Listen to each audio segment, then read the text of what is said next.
وزیر اعظم عمران خان کا ترک خبر ایجنسی کو انٹرویو، کہا کشمیریوں کے ساتھ کھڑا ہونے پر ترکی کے مشکور ہیں، پاکستان سی پیک میں ترکی کو شامل کرنے کے لیے پر امید ہے۔ وزیر اعظم عمران خان صاحب نے یہ اعلان کیا ترکی بھی سی پیک کا حصہ بنے گا، اس کے حوالے سے کیا کہتے ہیں آپ؟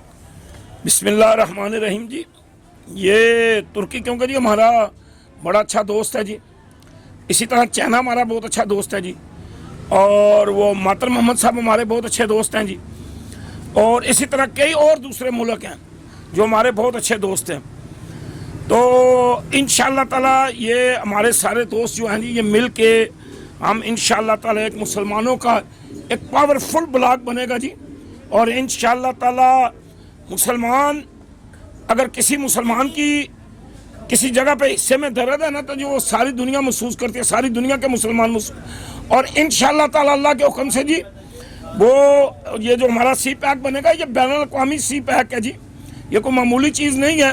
انشاءاللہ تعالی اللہ کے حکم سے نبی کے صدقے ودوا کے چہرے کے صدقے انشاءاللہ تعالی یہ مسلمانوں کا حق ہے جی، مسلمانوں کا حصہ ہے، مسلمان مل کے کھائیں گے انشاءاللہ تعالی۔ ہم نے پوری دنیا میں راج کرنا ہے اللہ کے حکم سے، انشاءاللہ ہماری حکومت ہوگی پوری دنیا میں۔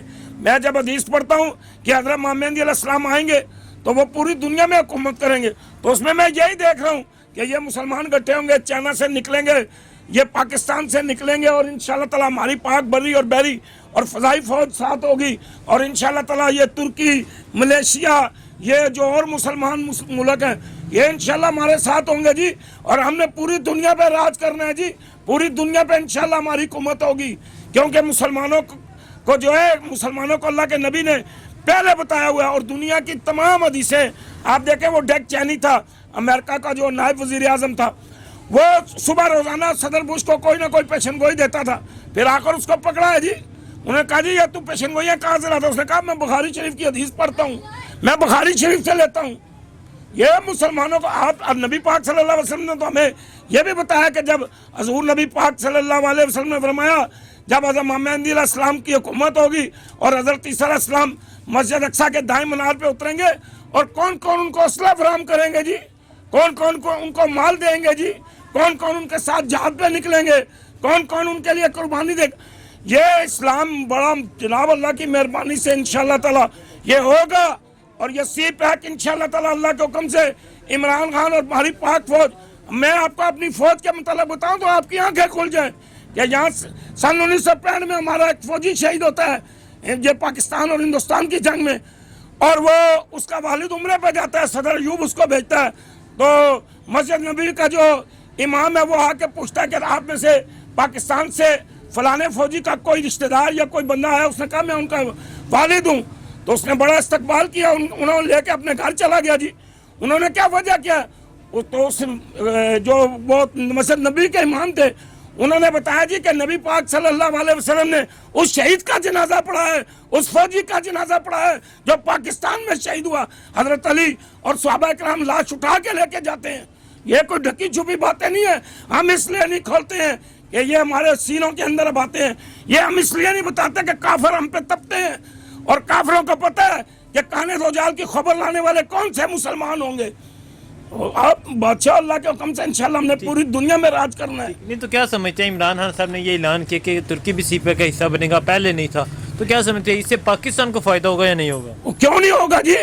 اور بھائی اب ہمارا شناختی کارڈ جو ہے وہ ترکی میں بھی چلے گا اور پاکستان میں بھی چلے گا، ہم پاکستانی بھی ہیں ترک بھی ہیں، اور انشاءاللہ تعالی یہ کام ہوگا، اور یہ انشاءاللہ تعالی عمران خان کی قیادت میں ہوگا اللہ کے حکم سے، اور انشاءاللہ تعالی وہ طیب جو ہے وہ ترغان جو ہے وہ انشاءاللہ تعالی ترکی کا وہ ہمارے ساتھ ہوگا، ماتر محمد ہمارے ساتھ ہوگا، مسلمانوں کے بادشاہ ہمارے ساتھ ہوں گے، اور انشاءاللہ پاکستان قیادت کرے گا۔ پاکستان ویسے وجود میں نہیں آیا، اللہ نے اسے ویسے نہیں بنایا، اس میں بھی کوئی راز اور حکمت ہے کہ 27ویں رات کو اللہ قرآن نازل کر رہا ہے، اور 27ویں رات لیلۃ القدر کی رات کو یہاں جناب پاکستان بن رہا ہے، اور یہ کوئی بہت بڑے، میں کہتا ہوں یہ اللہ نے بہت بڑی کرامت جو ہے یہ ظاہر کی ہے، یہ کرامت ہے ولیوں کی، یہ ہم انشاءاللہ تعالی بتائیں گے دنیا کو اللہ کے حکم سے۔ نہیں تو کیا سمجھتے ہیں اس سے پہلے پاکستانی یا گرین پاسپورٹ جو ہے اس کی عزت تھی یا نہیں تھی؟ وہ کیا عزت تھی جی؟ وزیر اعظم کی پینٹیں اتاری ہیں جی انہوں نے، یہ بے عزت ہوئے ہیں، یہ پوری دنیا میں ذلیل ہوئے ہیں۔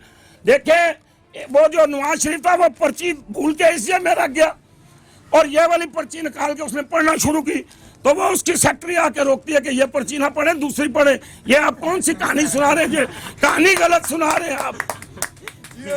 یہ حالت تھی ہمارے وزیر اعظم. وہ کہتے تھے روٹی کھانی ہے, وہ کہ آگے سے وزیر اعظم کہا نہیں پانی پینا ہے.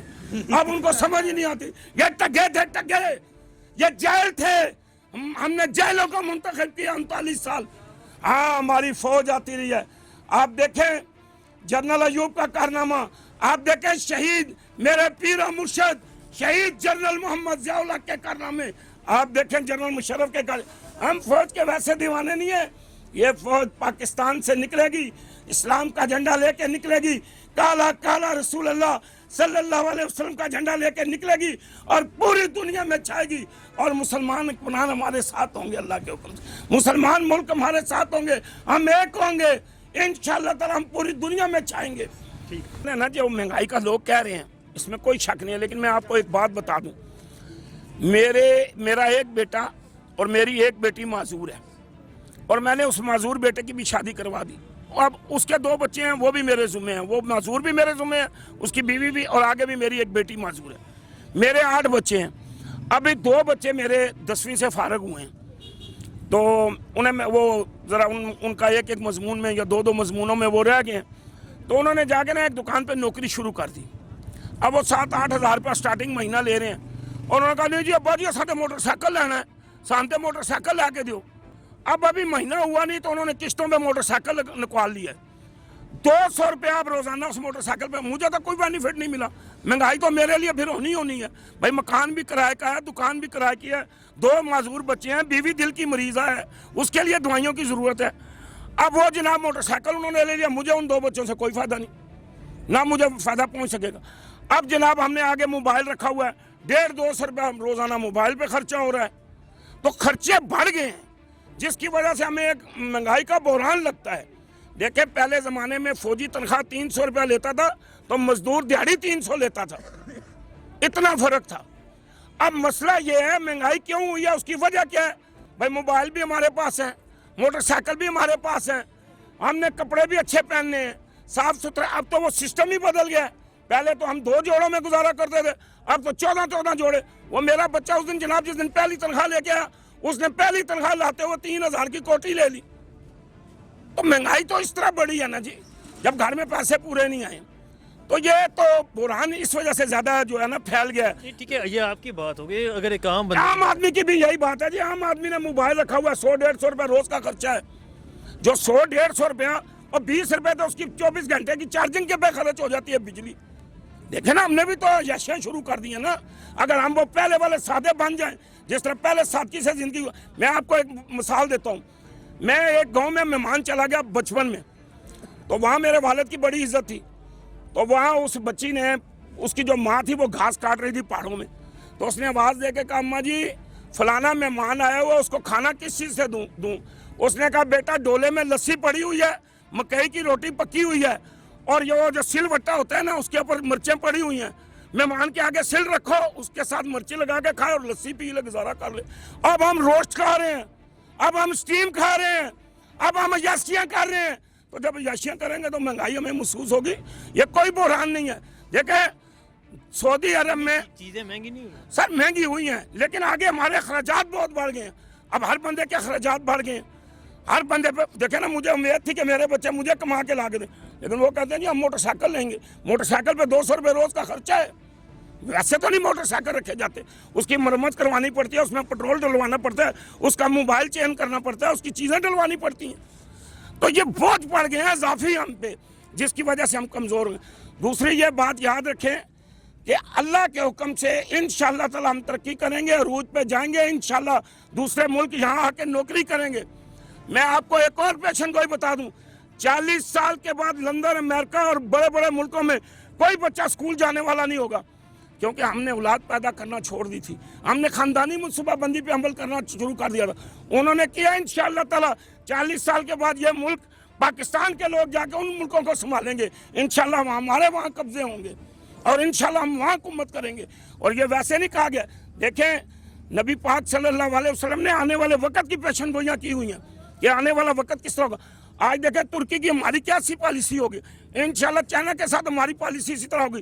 ہم فل کشمیر لیں گے, پورا کشمیر لیں گے, پورا کشمیر ہمارا ہے, اور انشاءاللہ ہم پوری دنیا پہ حکومت کریں گے, راج کریں گے انشاءاللہ تعالیٰ. گھبرانے کی کوئی ضرورت نہیں, مہنگائی سے ڈرنے کی کوئی ضرورت نہیں. آٹا 1 کروڑ کا بھی ہو جائے, اللہ نے رزق دینا ہے, عمران خان نے نہیں دینا ہے. روزی میں